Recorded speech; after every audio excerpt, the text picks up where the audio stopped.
I don't like to talk about political parties. It draws lines in the wrong places.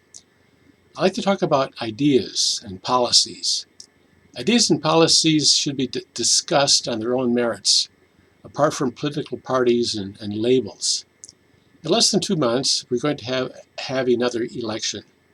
If you watch television or read newspapers, you can easily think that this election is and should be decided on the basis of one issue: abortion. I think we should take a broader look at what this election is all about. If you think babies are disposable like a litter of puppies or kittens, when unborn children can be killed for any reason up until the time they are born, then by all means, yes, you need to vote Democratic.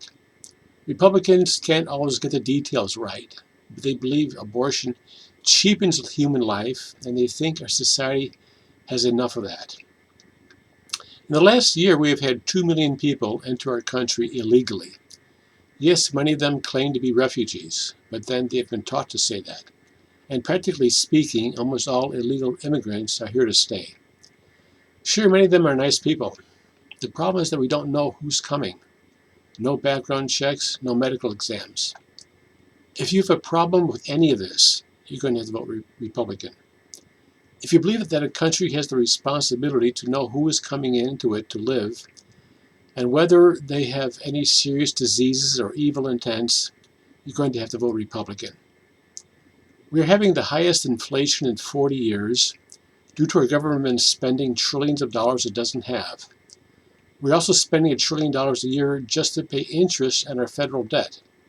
That is like burning $1 trillion a year. If you have problems with that, you're going to have to vote Republican. Our federal government is $31 trillion in debt, and that debt is growing rapidly, and the government is not even trying to stop it. If you have a problem with any of this, you're going to have to vote Republican. Violent crime and general lawlessness is out of hand in our country. Police are demoralized and understaffed all across our country. Criminals and other violent people are less worried about the repercussions of their crimes. If you have a problem with that, you're going to have to vote Republican. The federal guidelines for sex education in our public schools normalizes all sexual behavior. It encourages your young children to question and explore their sexual behavior and gender at the earliest ages. Schools and politicians want to facilitate any gender transitioning and will do this without the knowledge and consent of the students' parents if necessary.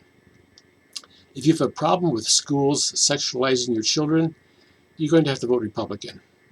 If you like the United States being energy independent, and where we don't have to buy energy from unfriendly or unreliable sources, and heating, electricity, and gas prices being affordable, you're going to have to vote Republican.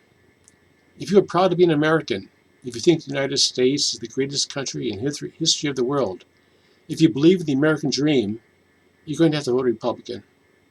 If you believe that society should be colorblind, that people should be judged on the quality of their character and not the color of their skin, then you're going to have to vote Republican.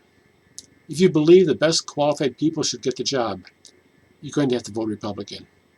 If you believe in God, the Ten Commandments, as a rule of life, if you believe our rights come from God, then you're going to have to vote Republican. If you believe in the freedom of speech, where you're able to express your opinions freely, where we can openly talk about touchy subjects, where we can disagree and not be considered hateful, then you're going to have to vote Republican. If you believe in the right to be armed, to protect your life, your property, and your freedom, you're going to have to vote Republican. In Illinois, the state is essentially bankrupt.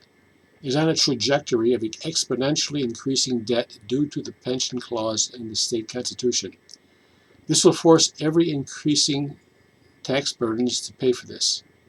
If you think this problem should be fixed, you're going to have to vote Republican.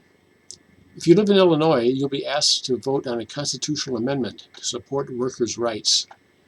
What they're not telling you is that this amendment was written primarily for government employees more than private ones.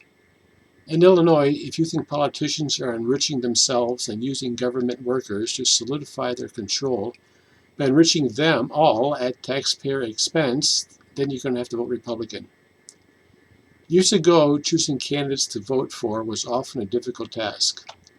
Politicians have made voting a lot easier today.